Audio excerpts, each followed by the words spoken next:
हमारे बहुत सारे फ्रेंड्स जब ऑडिरोक्स की वीडियो देखी तो उन्होंने ये मुझसे पूछा, सवाल किया कि डी फेरिप्रॉन यानी कि कैल्फर और फेरेनिल लेते हुए हमें किन टेस्ट का ध्यान रखना है और कौन सा टेस्ट कितनी रेंज में होने चाहिए और इसको लेने का क्या तरीका है। और दूसरे सवालात या और कुछ ऐसे भी थे कि हम जब डी फेरिप्रॉन कैल्फर लेते हैं तो हमारी हड्डियों में दर्द होता है, स्पेशली घुटनों में, या फिर हमें उल्टी जैसा होता है, या फिर हमें पेट में दर्द होता है।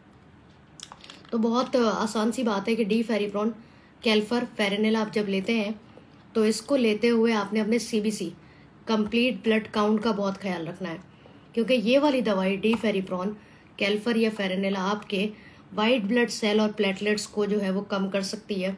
तो उसका आपने बहुत ज़्यादा एहतियात रखना है कि आपने सीबीसी हर महीने करवा लें।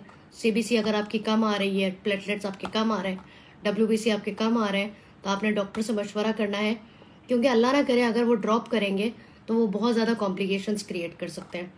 अच्छा, उसके बाद ये होता है कि अगर इसको लेना है तो उसमें काफ़ी लोगों की शिकायत होती है कि उल्टी हो रही है।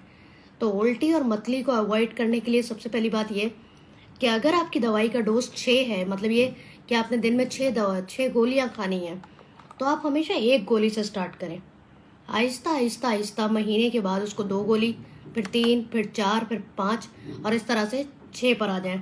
आहिस्ता आहिस्ता इस तरह से तो आपकी बॉडी जो है वो आदी हो जाएगी, आपको उल्टी और मतली की शिकायत नहीं होगी। और इसके साथ आपने ये भी ध्यान रखना है कि कभी खाली पेट डी फेरिप्रॉन कैल्फर और फेरेनिल आपने नहीं लेनी, हमेशा खाने के बाद लें। एक दफ़ा एक टाइम सूट नहीं कर रहा, कोई बात नहीं है, स्विच करके देखें, रात को सोने से पहले लेके देखें, लेकिन खाली पेट प्लीज़ मत लेना। एक और बात बहुत इम्पॉर्टेंट जो हम नहीं नोट करते वो ये है कि जब आपको बुखार होगा, आपका गला ख़राब है, आप किसी एंटीबायोटिक की किसी उस पर है, डोज पर है, तो खुदा का वास्ता है सबसे पहले आपने आयरन किलेशन आपकी, वो कैल्फर हो, वो ऑडिरोक्स हो, वो सुनरा हो, आपने फ़ौरन बंद करनी है। मतलब ये है कि बुखार के अंदर आपने अपनी आयरन किलेशन की जो भी दवाई ले रहे हैं वो बंद करनी है। कोई भी सवाल हो आप जो है वो इसमें नीचे कमेंट्स कर सकते हैं। प्लीज़ ये वीडियोस बनाने का मकसद ये है कि आपकी ज़्यादा से ज़्यादा रहनुमाई हो सके। अगर कोई सवाल रह गया है तो वो आप मुझे भेज सकते हैं, मैं इंशाल्लाह वीडियो के ज़रिए आपको उसका जवाब प्रोवाइड करने की कोशिश करूँगी। Thank you so much.